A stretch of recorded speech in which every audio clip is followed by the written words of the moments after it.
This is the Project Dynamix podcast, hosted by Brian Chastain, where he features top leaders in the energy markets to talk about innovation and impact. Hi, I'm Brian Chastain here with the host of the Project Dynamix podcast, where I feature top leaders in the energy and broader markets to talk about innovation and impact in the workforce. I am here today with Eric Guy, Center of Victory, and we're here to talk about the Predictive Index and his company, Center for Victory, and see what he's doing. Eric, why don't you go ahead and introduce yourself and tell us a little bit more about what you do, what you have to offer. I know we use you for Predictive Index primarily, but I know that you have a variety of things going on right now. Sure. I mean, one of our, first off, thanks for having me. Eric Guy, Chief Victory Officer at Center for Victory. What we do, personal and professional development. One of the ways that we do that are through assessments. We have a handful of assessments. One of the biggest ones that we utilize with our clients is the Predictive Index, which is a software platform. And then as we immerse our clients, it becomes training with their leadership, with their management. And ultimately, when you look at what we call talent optimization, it's kind of when you look at what's going on with many companies right now, you're trying to, one, get people. And then, the bigger area is, once we get them, how do we keep them? The stat that just came out, I think it was last week or the week before where I read it, Brian, was that one in 5 people right now, so 20% are quitting within the first 6 months. So it's an issue. It's hard getting them in the door already. You know that. Everybody knows that. The people that you and I talk to know that. But it's really difficult when you get them, and have them for a few months, and then they decide, hey, I'm not going to do this. It can be devastating, to the psyche sometimes of, we put all this effort into a person and now they're just walking out the door. And sometimes they're walking out the door to a competitor. That's even worse. But, that's what we do, is really talent optimization, really looking at helping companies align their talent strategy with their business strategy, hire the right people, keep the right people, inspire them to do great work, keep them engaged, and then constantly diagnose that machine and keep it well running and running smooth, so that people stay and contribute to the company. Yeah, that's crazy. I mean, really to think about that many people. I mean, as company leaders, you and I, we both interact with other companies and clients on both. And I knew that the turnover was high. I did not, however, know that the statistics were that high, really. And so what we're trying to do here, and I know that what you're trying to help companies do, is we're trying to get to the point where, I think that it's honestly, we're trying to get to a point where culture is over the dollar. Because say what you want about people moving or leaving or jumping, but I think especially in today's market for employees and the hurdles that it takes to just get somebody onboarded, if you don't really have the right culture fit up front, then that's just going to go to increase that 6-month turnover. You can pay people as much as you want to, but if they're miserable on day one, or if you didn't take the time to do that upfront assessment like you offer, then when they get there, then they're mismatched with management, or they're mismatched with other team members. We've gone through and we've used PI a lot. I think we're on like year 2 or something of using PI on our end. And we've had pretty much every employee that's taken it at this point. And we're using it. We just used it again. I hired a vice president of operations recently, and it was really nice to be able to see each candidate as they came in. We get to look at their resume and their skill set, but we also get to look at how is this person going to interact with the team members above and below this individual, as soon as they start. And you know what? We narrowed down based on resume factors up front, but then we took a real hard look at that PI index, and we had a couple that came in as like a job fit 2.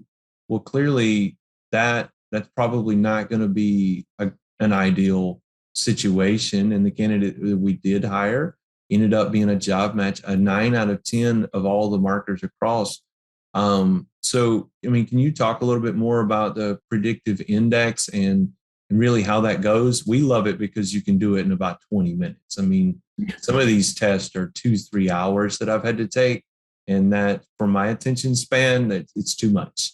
Right? Yeah, and especially nowadays when you have to commit, when you have candidates that can go literally 5 to 10 different places in just one day to get a job offer, you can't ask them for something long and drawn out, right?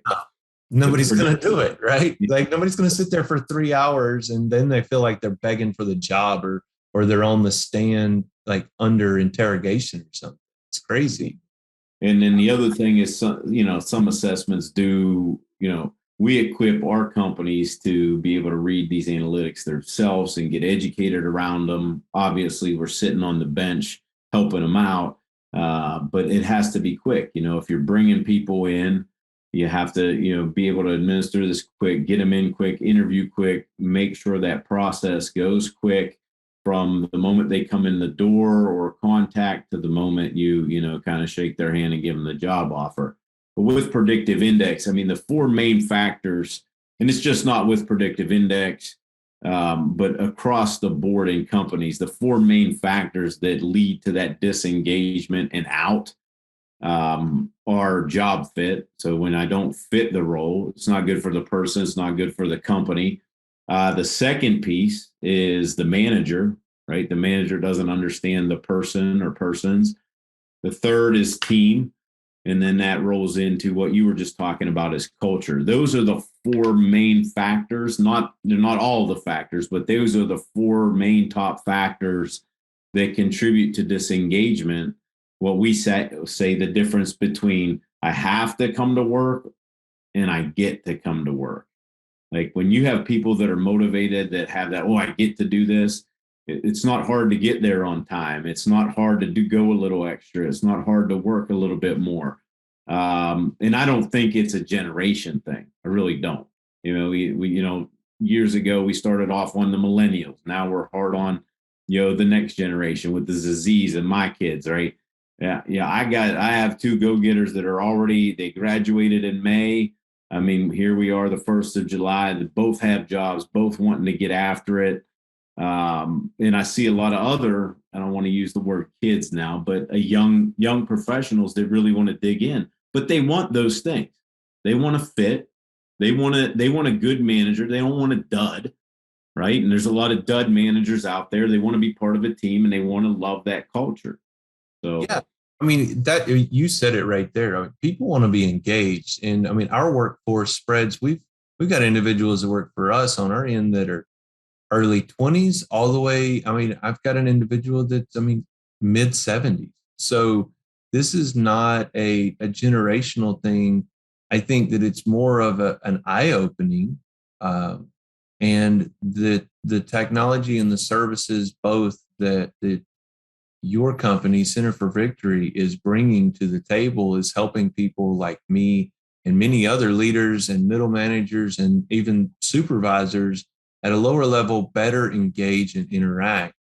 And I think that that's really important. So, I mean, I said a minute ago, we had all of our employees run through this and start looking at it.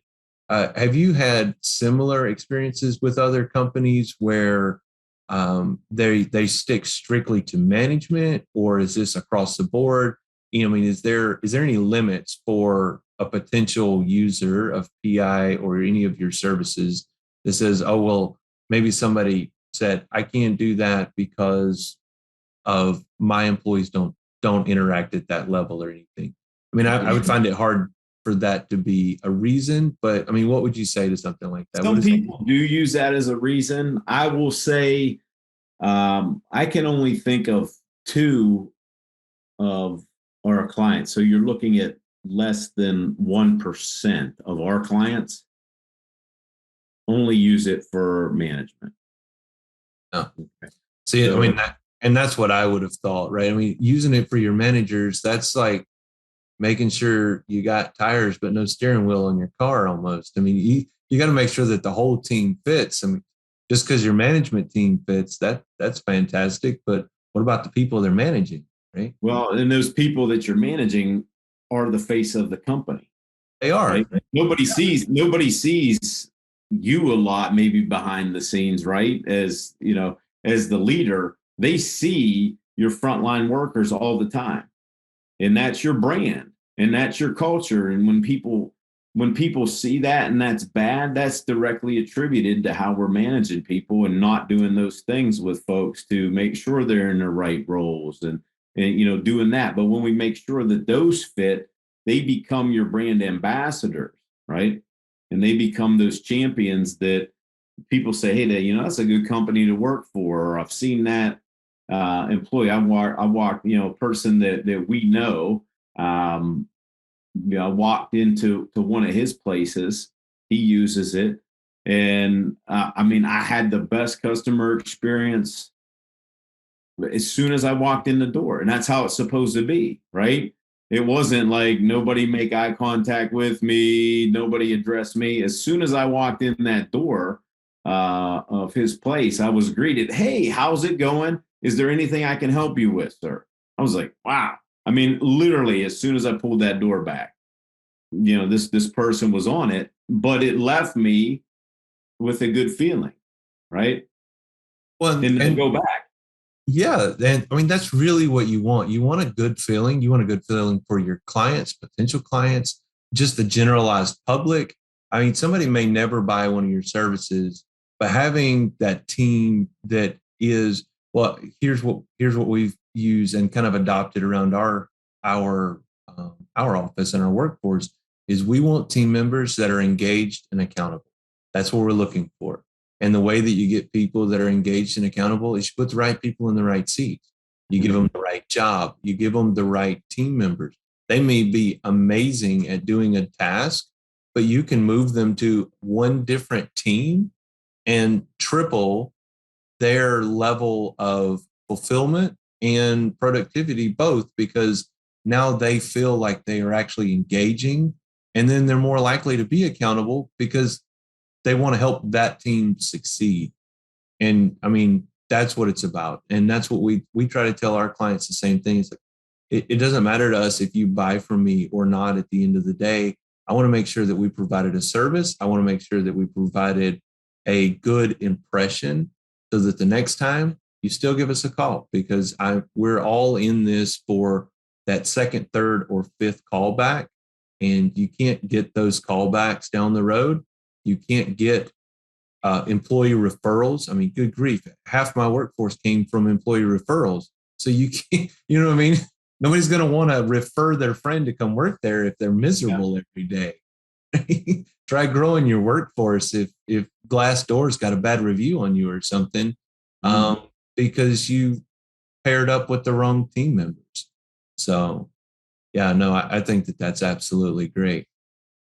Well, other than PI, what else does Center for Victory offer? I know you were mentioning that you guys are managing software, some consulting pieces. You got a bunch of different things that you guys offer as a company. Yeah, so there's a couple other assessments that we do that give us even a deeper look than just the behavioral and cognitive pieces of the Predictive Index. And that's what we really use in our coaching. So we do a lot of coaching, especially with management and executives. Personal, professional, it intertwines. We do have an assessment that is called the Organizational Health Check, which is, and it goes along with some debriefing and training. But what it does is it measures the 11 areas inside a company that are really generating revenue, and it looks at that so we're more objectively aware and targeted on what that company needs. So if your leadership took it and it came back and we debriefed and it's like, hey, look, you've got things going on in all these areas. What do we need to target? What's going to give us the biggest bang for our buck this year? And let's focus on it. So it helps the company get targeted. but it also helps us, especially if we're using the predictive index. It helps us get in line with what that leadership might need as far as employees and setting their talent strategy as well. We do a lot of trainings, leadership, things like that. We've got a couple companies as part of their engagement and retention program are starting cohorts internally in their companies, which are typically a year long, and some of them have them stacked, but it's, just a group of high potentials. They get together typically once a month, and these are potential leaders inside the company that they've been pinpointed. Hey, look, we don't want to lose them. We want to develop them. And I was just at a celebration for one. We're bringing in a new class for graduating in 2023, and lots of new faces. Very excited about getting started. They don't know everything that they're going to be doing, but they're excited about learning more, pushing themselves more, just getting more involved in day-to-day processes within the company. But that drives, again, you're back to purpose again. It gives them purpose. They're excited to be there. They wanted to be there. And they're highly engaged, which is going to make them, as all that group is already, highly productive. Yeah, no, I mean, that sounds great. Like I said, we've known each other for a couple of years now, and pretty much almost instantly started using your services and getting to know more about you. I want another question, if you don't mind. Like, how did you get started? How did Center for Victory kick off here? Yeah, it's a great question, because I didn't get started. I didn't want anything to do with business, actually. I am a licensed psychotherapist. All right. And that's what I went to school for. And back in the day when I was doing insurance, so just billing like a doctor would bill and things like that, I just got really frustrated with it and wanted to do my own thing. Tried to work with some of the insurance companies. They kind of went, we're not going to do that. And I said, well, I'll do my own thing. And my own thing was private pay. And what I do, and I still do it probably only a couple of times a year now because of just time bandwidth. But I go and I stay with people. I stay with families in their homes that were having issues with relationships and things like that. I would stay in their home for a period of days. Had a lot of great results with that. And being that it was private pay, they were folks that were sitting higher up in companies. Yeah. And those folks like you, if I would have done one with you, you're like, what I was hearing was, hey, look, you did this in my home. Why don't you just come and do this in my company? Okay. And at first I was like, nah, I don't want to do that. And then when I was like, yeah, I'll go do that, because then I saw all the similarities. Right. But I couldn't guess then. So that's when I needed some of the assessments that we do. I went and got trained and credentialed, now almost 20 years ago in these things. And then it has just grown to where, the biggest piece of our business is businesses. Still like to work with families, still like to work with kids, especially, that teenage group and, young 20s, because I think when you get them on the right track and you help them find their purpose, I've got one young gentleman now that is in charge of a nuclear sub, right? And and his family, when they called, they were like, if you just can get him through high school, it'll be a miracle. He went on, got his act straight, graduated sigma cum laude from a university, went on and he's a great kid, just needed to be directed in the right way. And, long story short, it's what we see a lot in companies, right? It's the same dynamic. It's relationships. It's all the things that we talk about. It's culture. You have to gone are the days of just forcing and yelling and screaming at people to do things. You have to be able to interact and relate. And that goes back to one of the points we made earlier about, having a good manager, because most people don't quit their job, they quit their boss. And if it's a good job fit and they leave, a lot of times it's their manager. And, you talked about the accountability piece, right? Engaged and accountable. We have to start holding our managers accountable. But with that being said, we also have to train them how to treat people. That's right. If they don't know how to talk to their team, they're not going to know how to talk to you or their team or their other fellow colleagues and other managers. And I think that goes a long way. Hey, Eric, I really appreciate your time today. And I thank you for sharing your story and more about your company. I want to make sure that people do have an opportunity to get in touch with you. I know how to reach you, Eric, at centerforvictory.com. Is there anywhere else that we can find you? Anybody listening can look you up, find a website, best email, anything like that? Yeah, centerforvictory.com. My email is eric@centerforvictory.com. That's the best way. We're on all the social media, LinkedIn, Instagram, Facebook, all that stuff. We're on there. So you can follow us there as well. But appreciate the time, Brian. Thanks for the interview. Always good talking to you. Absolutely. Thanks, Eric. Thanks for listening to the Project Dynamix podcast. We'll see you again next time, and be sure to click subscribe to get future episodes.